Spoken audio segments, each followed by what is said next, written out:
তোমাদেরকে আমি একটা রান্না শিখাই। তো সেটা হচ্ছে সেমাই, হাতে তৈরি সেমাই। তো সেমাইটা বানানোর জন্য লাগবে আমাদের চালের গুঁড়ি। তো চালের গুঁড়ি আমি আগে মাখিয়ে রাখছিলাম। তো মাখানোর পরে এভাবে দড়ির মতো করে তোমরা পেঁচাই নেবা। তো পেঁচাই নেওয়ার পরে তারপরে সেখান থেকে হচ্ছে ছোট ছোট করে লেচি কেটে নিতে হবে।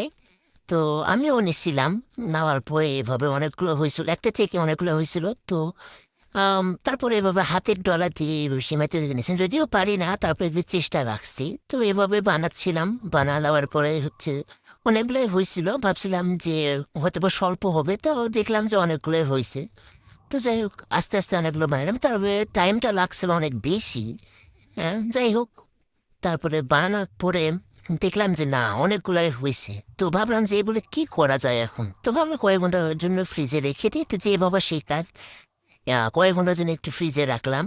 রাখার পরে ভাবলাম যে এখন রান্নাটা করে নেওয়া যায়। তো রান্না করার জন্য লাগবে দুধ, তারপর সিমের বাড়িতে যা যা লাগে আর কি। তারপরে দুধ একটু জাল করে নিয়ে হচ্ছে কয়েক মিনিট জাল করে নেওয়ার পরে তার সাথে দুইটা তেজপাতা, একটা ডাল, একটা এলাচ, বাদাম কুচি, তারপর বিশ্বমানের যে কুটা থাকবে তোমাদের গুঁড়ো দুধ, সেখান থেকে একটুখানি গুঁড়ো দুধ, সাথে নারিকেল, চিনি, আর লাস্টে দিয়ে দেওয়া সেমাইটুকু দিয়ে দেওয়ার পর আমার সেমাইটা এইরকম পর্যায়ে আসছিল। খেতেও ভালো হয়েছিল, যদিও নিজের রান্না ভালো তো হবেই।